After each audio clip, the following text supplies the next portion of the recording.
So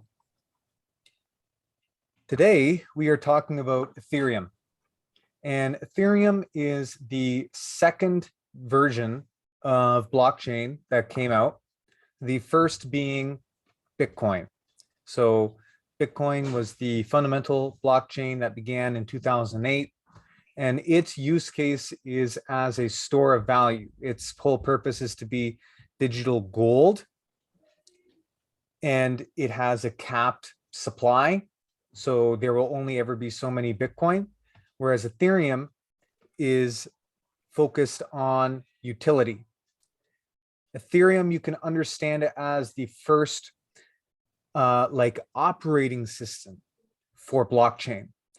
You can think about it kind of like how IBM was for the computer, right? IBM made the first operating systems, the first personal computers. In a similar way, Ethereum was the first blockchain made for dApps, decentralized applications. And so the majority of current blockchain projects, whether that's NFT trading, metaverse projects, video games, things like Decentraland, and we'll look at some more specific examples of projects that use Ethereum later. Most of them are built and developed on Ethereum. And you can actually issue your own tokens as a side chain. That's what they're called, is a side chain of Ethereum. So for example, Mana, which is a token for Decentraland, is built using a side chain on Ethereum. And a lot of people have been criticizing Ethereum recently, but they're in the process of updating, and they've already made some major updates. So I would still say that there's a serious chance that Ethereum will continue to be a major operating system, quote unquote, for blockchain into the years to come.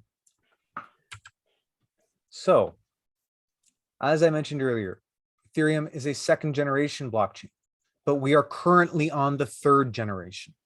And all of these third generation blockchains, such as Solana or ADA, I think that's not actually the name. Cardano is the name of the blockchain. ADA is the name of the token they use.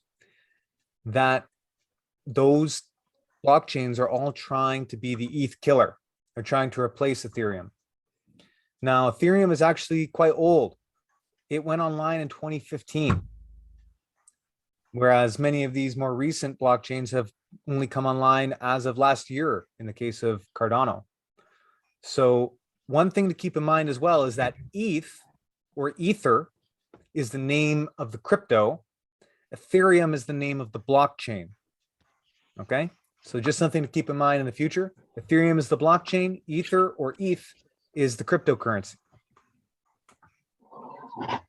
And it is the creation of Vitalik Buterin. And so to this day, he is extremely influential in the crypto community. And he's very famous for the blockchain Trilemma, which he also had a hard time struggling with when he was designing the Ethereum blockchain. Now, what the blockchain Trilemma is a trade-off that people need to make between decentralization, security, and scalability or speed. It's very hard to make something that is both decentralized and fast, or decentralized, fast, and secure. That the speed and decentralization problem, I think, are actually the two most important. I mean, like, yes, security is definitely important, and you don't want people's information to be stolen. But I think when it comes for, the mind of most developers, the real hard trade-off is whether to pick either security and scalability or decentralization and scalability. So moving on.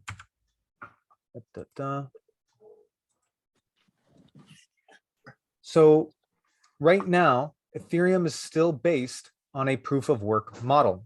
What that means is that people get their computers to solve extremely complex math equations, which are necessary to do transactions on the Ethereum network.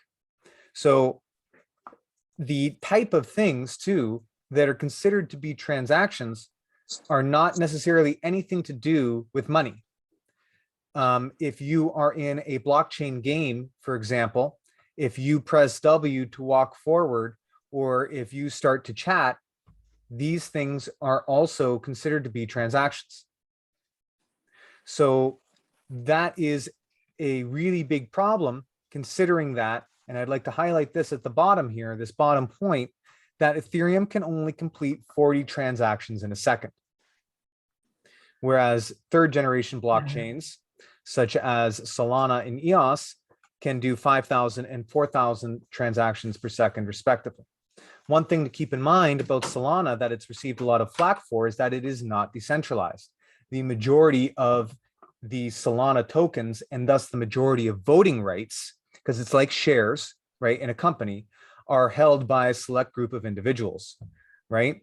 Whereas other projects, for example, Cardano, are extremely decentralized. The majority of ADA tokens are held by retail investors. So this is something to keep in mind. Ethereum is considered to be a relatively decentralized blockchain. So that, in the eyes of a lot of investors, is actually a green flag. It's a good thing, because even though updates and voting and all these things take a long time, you don't need to worry about there ever being a rug pull, or about, you know, maybe things not moving in a very democratic direction. So what's happening is that proof of work is holding Ethereum back right now. It has so many competitors that are able to move so much faster, and it's designed to be more and more expensive. If we look back at the previous slide, or did I mention it on this slide? Perhaps not. Maybe it's on the next. Yes. So they've already began their process of renewal with the London hard fork. But what happened in the London hard fork is that it's made a change in the transactions. So every time you do a transaction, any transaction on Ethereum, a small part of Ethereum is destroyed every time permanently. And as a result, they're trying to make Ethereum, or rather Ether, I should say, the actual asset, the token, Ether, an appreciating asset with or without greater interest from investors. And the way they're doing that is by limiting supply. It's not limited in the same way that Bitcoin is limited. Bitcoin is capped, right? There will only ever be so many Bitcoin. Ethereum, you can produce however much Ethereum you want, but you're also at the same time destroying Ethereum permanent, like Ether, every time that you do a transaction. Jack, we're going to take questions at the end. Okay, we're getting there in just a moment, but that's something to keep in mind. If you're going to build on Ethereum, you have to be ready for the fact that the fees are really high, and they're not planning on making the fees any lower. So that's a really big deal. So to recap, Ethereum is the most widely used blockchain. It is slow because of its proof of stake model, and it is increasingly expensive. But they have an extremely competent team, and they have already started to make major changes to the blockchain. In fact, you can already start staking Ethereum 2.0 now. You just need to invest and buy 20 ETH, which is kind of crazy considering that one ETH is between like 4,000 and 5,000 US.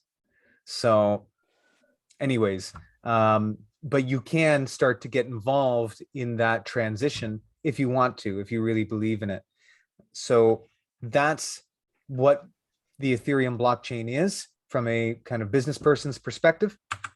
And these are some major applications that are already using Ethereum. We can talk a bit about these. We can also take your questions now if you have any questions. Jack, go.